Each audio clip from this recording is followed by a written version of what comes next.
Assalamualaikum warahmatullahi wabarakatuh.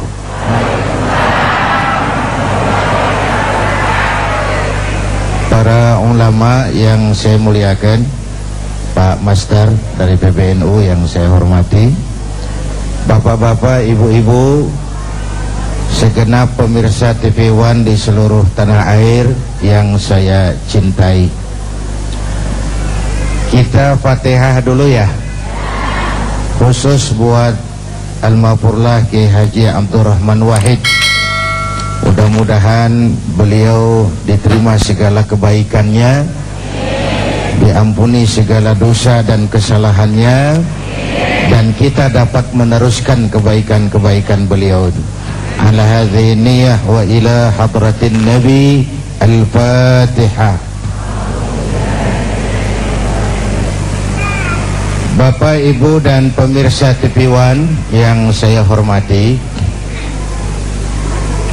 banyak kebaikan-kebaikan, jasa dan perjuangan yang telah diwariskan oleh guru bangsa Gus Dur kepada kita semua.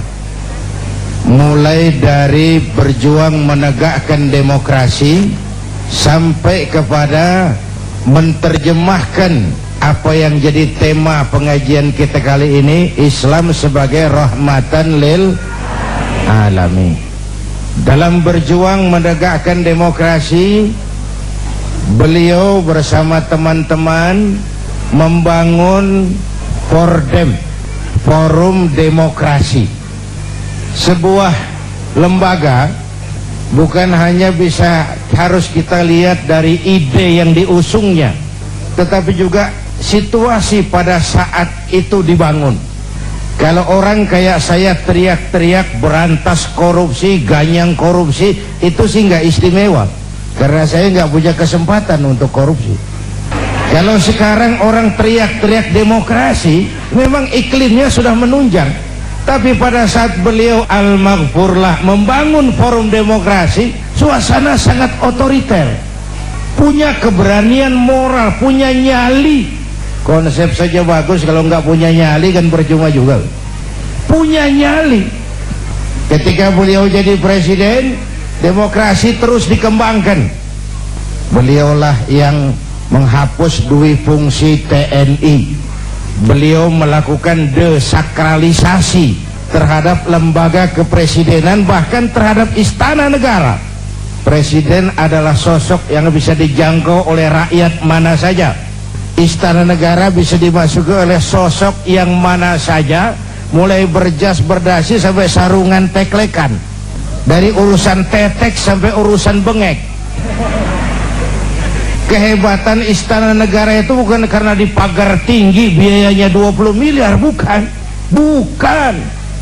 tapi karena dia aspiratif, dia menampung, dia mau menjadi lembaga yang mewakili kepentingan rakyat banyak. Bapak Ibu hadirin yang saya hormati, jasa beliau dalam mengembangkan Islam yang rahmatan lil alamin juga dahsyat. Mari, ini kan menjelang bulan Maulid. Buat kita, idola kita tidak lain baginda Rasul. Ya Bu ya? Apa? Baginda Rasul. Kenapa baginda Rasul kok dijadikan model oleh Allah tuh kenapa? Ada dua hal. Pertama, karena beliau manusia seperti kita nih, utuh manusia. Ini menyangkut predisposition. Kalau ayam disuruh nyontoh kucing, yang nyuruh nyontoh nggak punya pikiran, Bang. Predispositionnya nggak sama. Ayam kok suruh nyontoh kucing? Ayam ya nyontohnya ayam. Manusia nyontohnya manusia. Kalau manusia disuruh nyontoh malaikat, sulit dong. Gimana nyontohnya malaikat? Minum enggak, makan enggak, sama duit enggak open, sama perempuan budak, susah kan nyontohnya. Malaikat itu makhluk yang secara instinktif diciptakan untuk, kalau manusia disuruh nyontoh manusia, itu perintah masuk akal. Rasulullah manusia utuh seperti kita, kalau manusia diminta mencontoh manusia, itu perintah masuk akal. Cuma walaupun manusia, beliau itu basyarun la kal basyari, Manusia memang, tapi nggak seperti manusia pada umumnya. Di situ letak uswahnya. Contoh, kita ini manusia, kita tidur. Rasulullah manusia, beliau juga tidur. Tidurnya Rasul tidur mata doang, hatinya nggak pernah tidur. Itu loh bedanya. Tidur kita tidur keblek. Kalau sudah tidur total, Rasul tidur mata, hatinya nggak pernah tidur. Basyarun la kal basyar. Kita manusia, kita berludah. Rasul manusia, beliau juga berludah. Ludah Rasul obat. Ludah Rasul.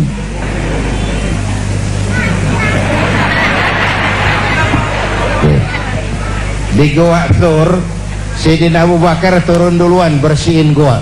Sebentar ya Rasul, saya bersihin. Kalau ada binatang berbisa, silakan. Turun Sayyidina Abu Bakar bersihin goa. Betul, tangannya digigit kalajengking, Pak. Sakit, ngebet, bengkak. Kalajengking Arab. Ya memang di Arab kejadian itu. Ya udah dengerin aja, kenapa sih? Ditahan saja oleh beliau. Sudah, ya Rasul silakan turun. Lama-lama di goa kelihatan juga dong. Sayyidina Abu Bakar pucat mukanya. Mabaluka ya Abu Bakar. Abu Bakar, kenapa kamu pucat? Enggak. Berat meninggalkan Mekah? Enggak. Malas hijrah ke Madinah? Enggak ya Rasul. Khawatir dikejar Quraisy? Orang kata enggak. Enggak. Kenapa mukamu pucat? Tangan digigit kalajengking. Kenapa kau ngomong dari tadi? Saya enggak mau nyusahin hati Tuhan ya Rasul, biarlah saya kau siniin tanganmu. Diambil sama baginda Rasul.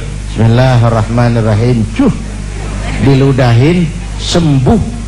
Ringkas saat itu juga. Ludah Rasul. Coba kita yang ngeludahin, bikin bengkak urusan, bukan bikin sembuh.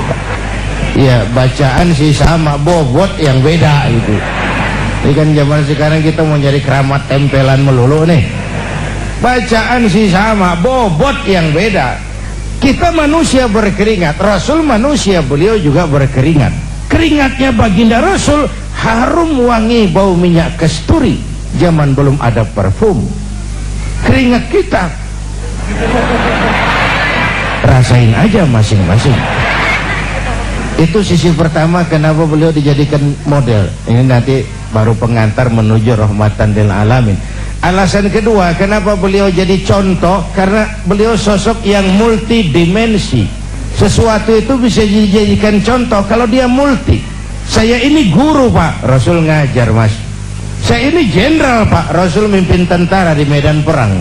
Saya ini pengusaha Pak, Rasul dagang Bung.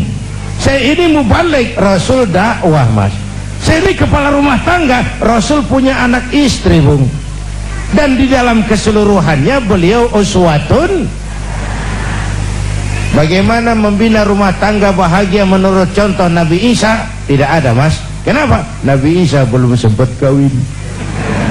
Nabi Isa belum sempat kawin. Ada pengikut Nabi Isa menyangka tidak kawin ajaran Nabi Isa, ikut lagi nggak kawin, mubazir. Oh Pak, saya kalau kiai nggak boleh kawin, saya pilih berhenti jadi kiai Pak.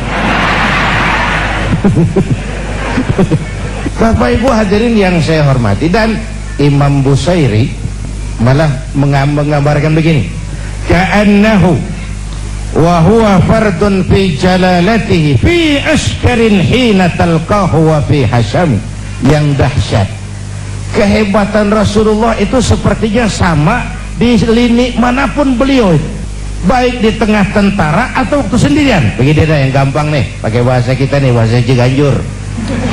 Bu, orang banyak hebat, tapi yang orang hebat banyak, tapi yang hebat di mana-mana langka Pak.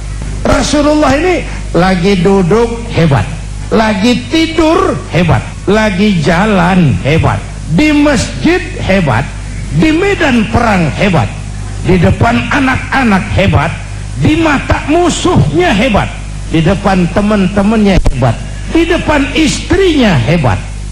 Udah susah nyari orang begini. Kita hebatnya setempat. Di kantor hebat, sekantor orang diomelin. Di kantor pulang ke rumah dikeplak sama bininya, diam aja, dia nggak ngelawan. Ini di depan istrinya dia nggak hebat. Bapak Ibu hadirin yang saya hormati, nah beliau ini diutus rahmatan lil alamin, sebagai rahmah bagi semesta alam.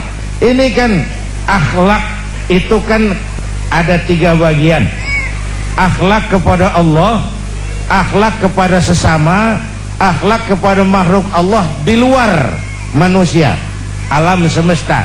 Ini untuk lebih memberikan gambaran tentang rahmatan lil alamin.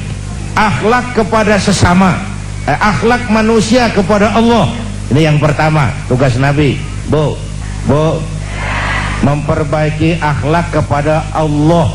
Sebelum beliau datang, manusia nggak punya akhlak kepada Allah. Pohon disembah, gunung disembah, ya Bu ya. Bu, sekarang juga nih zaman kita akhlak kepada Allah sering lentur dan luntur, lentur dan luntur. Akhlak kepada Allah mulai goyah. Apalagi sekarang nih istilahnya abad entertain. Kiai sama dukun tipis bedanya sekarang. Bener-bener Bu, akhlak kepada Allah mulai bergeser. Ketika miskin kita hamba Allah, setelah kaya kita pindah jadi hamba harta, ya Bu ya. Hamba Allah itu kalau keluar dari pengakuan Allah itu mahal, tapi kalau keluar dari mulut kita itu murah. Kenapa murah? Ngaku. Orang ngaku boleh-boleh saja toh. Saya hamba Allah. Kata siapa? Kata saya. Apa Allah mengakui saya sebagai hambanya? Itu yang saya belum tahu. Bu, Ibu kenal sama Presiden SBY? Presiden SBY kenal sama Ibu? Ngaku loh. Ngaku. Orang ngaku sih boleh-boleh saja, cuma diakui apa tidak itu soal lain. Bapak, Ibu, dan segenap pemirsa TV One di seluruh tanah air, mohon maaf Pak Wali Kota Depok, agak kehalingan tadi, jadi nggak kelihatan. Bapak Ibu hadirin yang saya hormati, saya bersyukur lahir di Indonesia. Saya bangga jadi anak Indonesia, menuju Islam rahmatan lil alamin, dengan tetap menjaga keindonesiaan kita. Bukan karena saya ditatar untuk itu, bukan. Pertama karena perjalanan dakwah saya ke seluruh pelosok Nusantara, saya saksikan wajah Indonesia dari desa ke desa. Yang kedua, Allah kasih kesempatan saya melihat berbagai negeri lain di dunia ini. Makin banyak negeri saya lihat, saya kok makin bersyukur lahir di Indonesia, jadi anak Indonesia. Bu, sedikit wawasan kebangsaan dulu dah sebelum menuju rahmah. Indonesia kita ini besar nggak? 17.000 pulau. Itu belum termasuk Pulau Gadung dan Pulau Gebang. Tambah 2 kalau itu masuk. Masya Allah.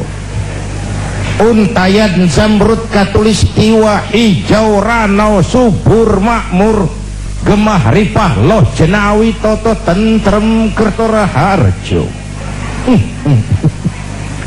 Besar. Buminya subur. Di atas perut bumi Indonesia segala tanaman hidup. Di bawah perut buminya ada gas, ya Bu, ada minyak, ada lumpur,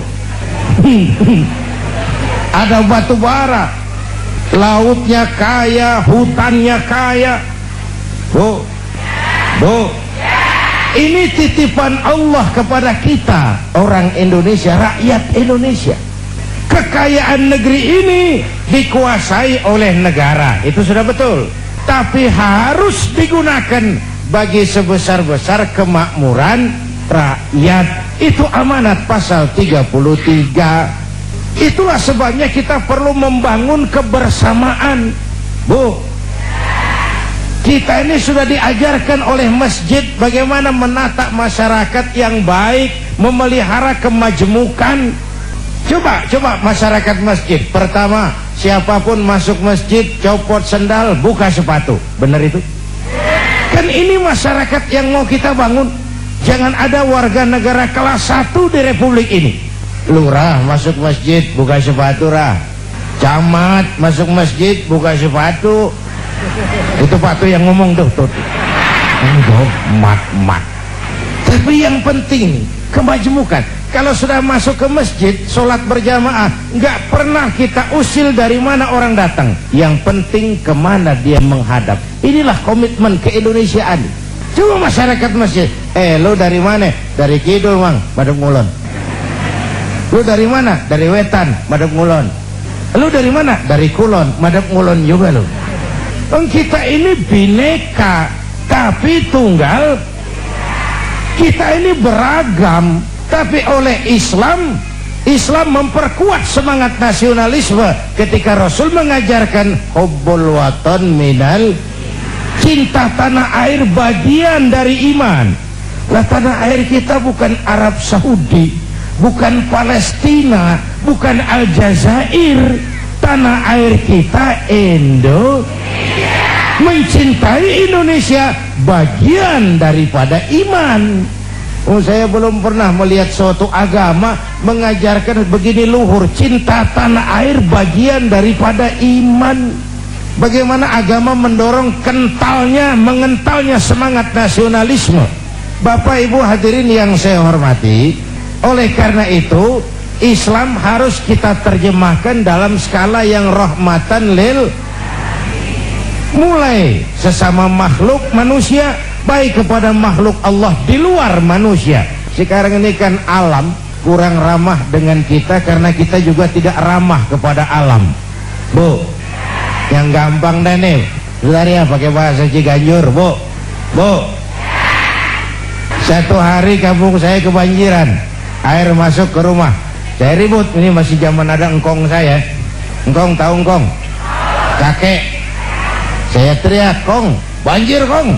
Kata engkong saya, biarin, bukan salah air. Habis, salah lo. Salah kita bagaimana kong? Lo tempat air lo tempatin. Yang punya datang pan kagak ngerti. Tempat gua di sini kenapa ada lo? Bu, engkong saya nggak makan bangku sekolahan, tapi wise, berpikir pada tatanan keseimbangan. Air kan bukan musuh, air pan temen kan kudu punya tempat. Nah kalau tempatnya kagak punya, apa dia nggak ngayap masuk ke rumah kita? Air kasih tempat.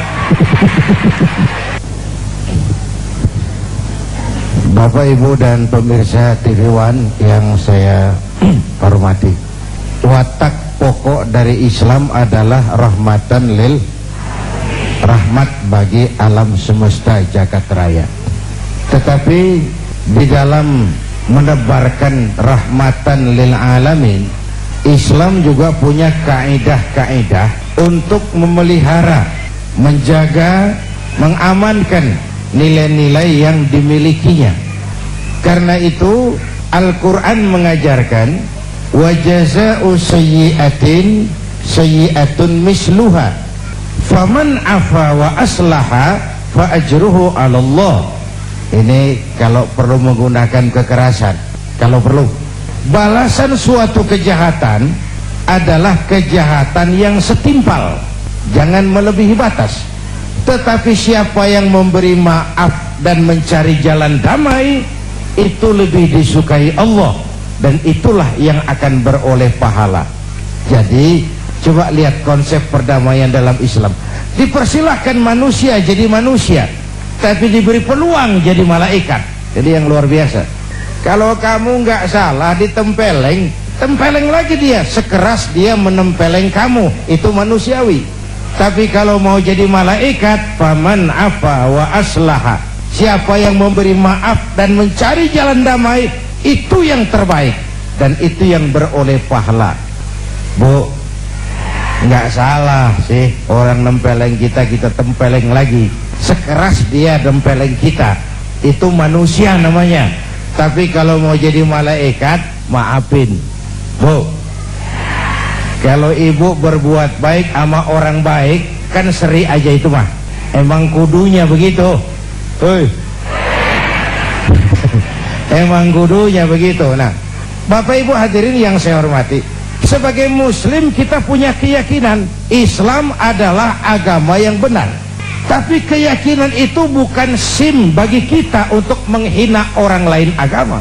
Itu bukan peluang bagi kita melecehkan orang lain. Ketegasan di sini, ketegasan kita berkeyakinan Islam agama yang benar. Tidak serta-merta lalu kita melecehkan yang lain, menganggap yang lain tidak benar, mencaci maki dan menghujat yang lain. Karena kita sendiri pun kalau agama kita dihujat orang, jengkel nggak? Jengkel nggak? Sama dong.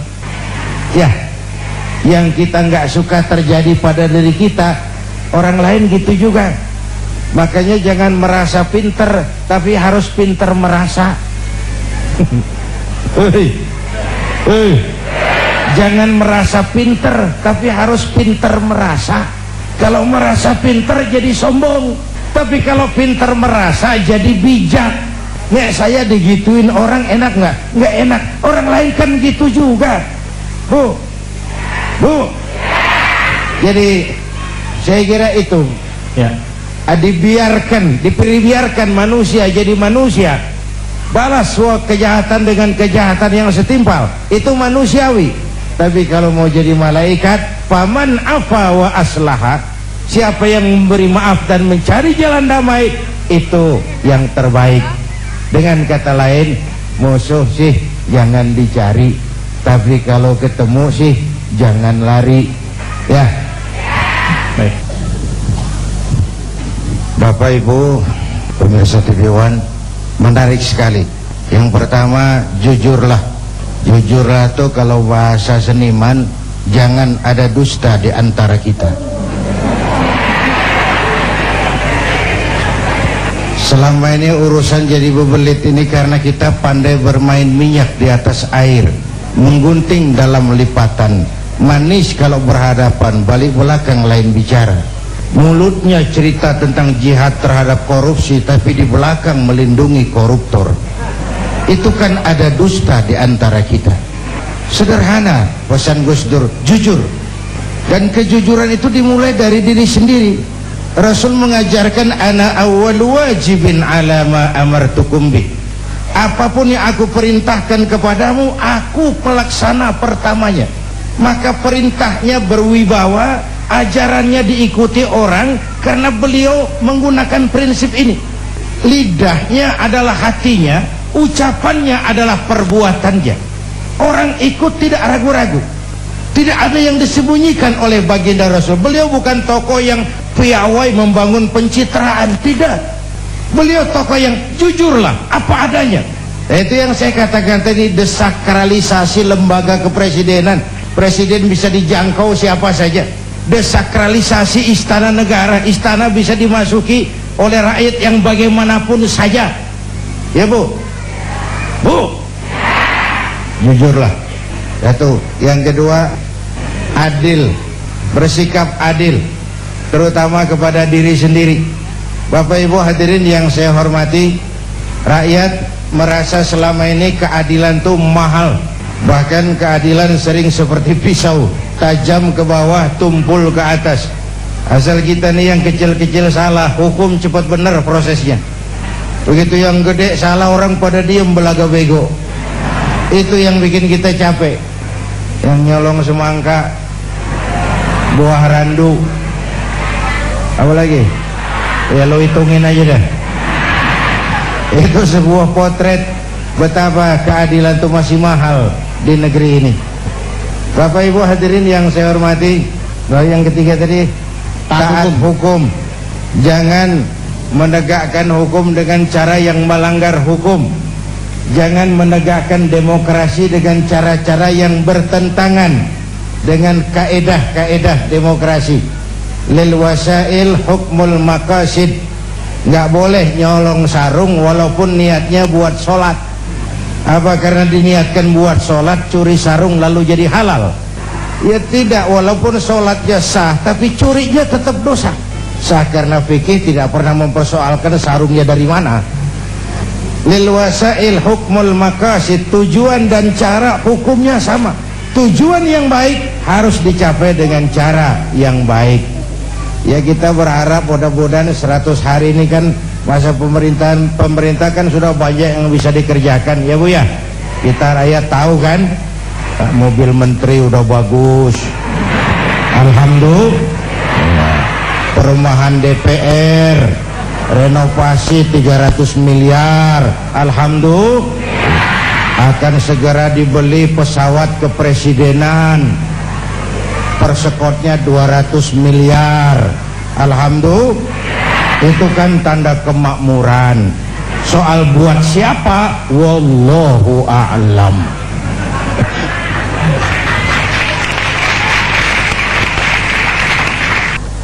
Bapak Ibu hadirin, saya mulai dulu dengan masalah pemimpin. Buat kita yang suka ngaji fikih udah ngajarin sebenarnya ya. Kalau cari imam tuh syarat pertamanya a'lamuhum. Orang yang paling alim di kampungmu siapa?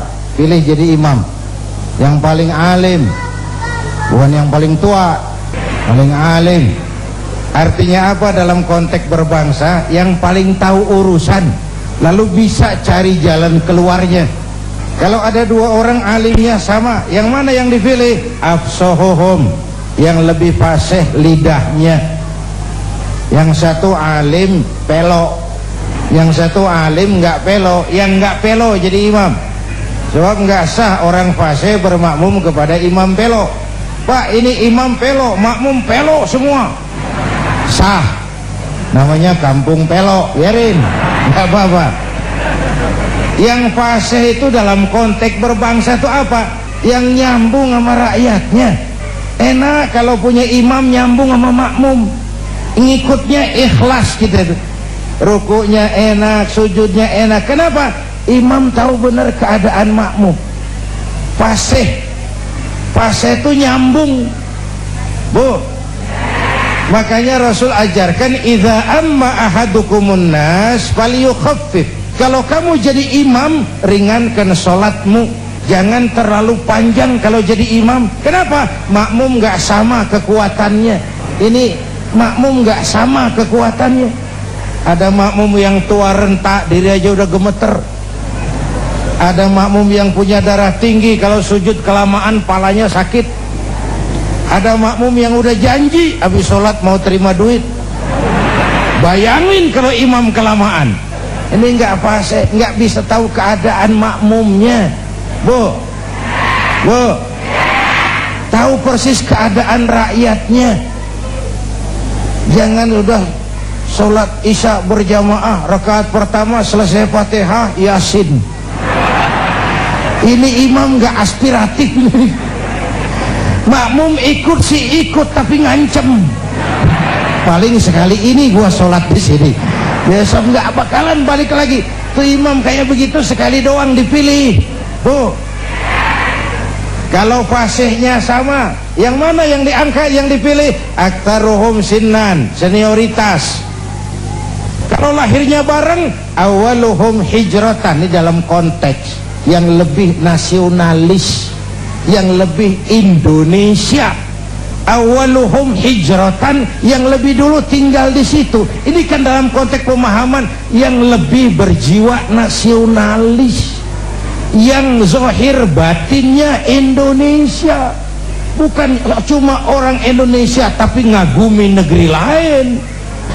Awaluhum hijratan, yang lebih nasionalis. Loh, kalau bahasa saya kan sederhana, jangankan yang makro, yang mikro aja. Kita mau bersaing dagang sama Cina, urusan kecil-kecilan aja kita udah kalah kok. Makanan ringan tuh pizza, hamburger, McDonald, Kentucky udah nyampe ke latar rumah kita. Ya, ongol-ongol.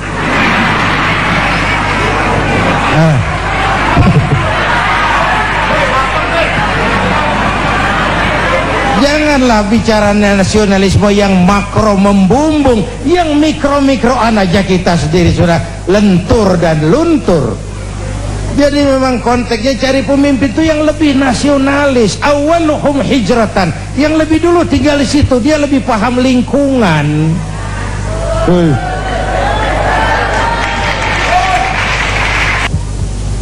Bapak, Ibu, dan pemirsa TV One di seluruh tanah air yang saya cintai, dari perbincangan kita hari ini, pertama bahwa kita mempunyai misi yang penting dalam hidup ini untuk mewujudkan Islam dalam wajah yang rahmatan lil alamin, sesuai dengan bidang dan kemampuan kita masing-masing.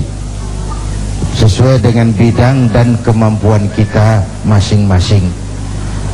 Oleh karena itu, mari kita mulai dari diri kita sendiri, mengembangkan akhlak yang baik, akhlak kepada Allah, akhlak kepada sesama manusia, dan akhlak kepada makhluk Allah yang lain di luar manusia. Akhlak kepada hutan, kepada pohon, akhlak kepada binatang, akhlak kepada air, akhlak kepada gunung, dan seterusnya, sebagai bagian dari pengembangan sikap rahmatan lil alamin. Akhirnya kita mohon pertolongan Allah, mudah-mudahan bangsa ini diberi jalan keluar dari berbagai kesulitan, diberikan pemimpin yang adil, yang taat kepada Allah dan Rasulnya, dan sayang kepada kita semua. Ini jumpa kita hari ini, insya Allah kesempatan yang kita jumpa lagi. Mari sama-sama kita memanjatkan istighfar, karena istighfar pun bagian dari upaya yang Allah janjikan dalam Al-Quran. Wa ma kana Allahu mu'adzibahum wa hum yastaghfirun. Allah tidak akan menurunkan bencana sepanjang di tengah mereka masih banyak orang-orang yang istighfar.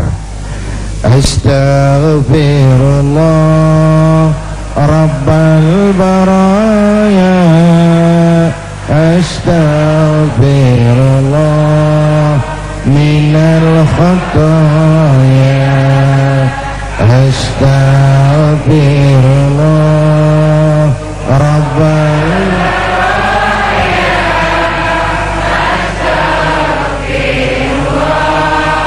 minal khataya. Dalam surat Al-Hujurat ayat 13 Allah berfirman, hai manusia, sesungguhnya kami menciptakan kamu dari seorang laki-laki dan seorang perempuan, dan menjadikan kamu berbangsa-bangsa dan bersuku-suku supaya kamu saling kenal. Semangat berbangsa adalah hal yang utama dalam kehidupan berbangsa. Semoga kita senantiasa bisa menjaga persatuan dan kesatuan bangsa ini, agar bangsa Indonesia benar-benar bisa menjadi bangsa yang kuat dan bangsa yang kokoh. Terlebih dari itu semua, tentunya kita umat Islam mari kembali lagi mengkaji dan juga mempelajari agama Islam, agar Islam benar-benar menjadi rahmatan lil alamin, membawa kedamaian bagi seluruh alam semesta. Saya David Alik undur diri dari hadapan Anda, dan terima kasih kami ucapkan pada keluarga besar almarhum Kiai Haji Abdul Rahman Wahid. Terima kasih kepada Bapak Masdar Farid Masudi, dan juga terima kasih Bapak Lukman Hakim, terima kasih pada Bapak Nur Mahmudi Ismail. Terima kasih pada pemirsa. Kami mohon maaf jika ada kekurangan dan kesalahan. Minggu depan kami akan disiarkan langsung dari Rutan Pondok Bambu. Wabillahi taufiq wal hidayah. Wassalamualaikum warahmatullahi wabarakatuh.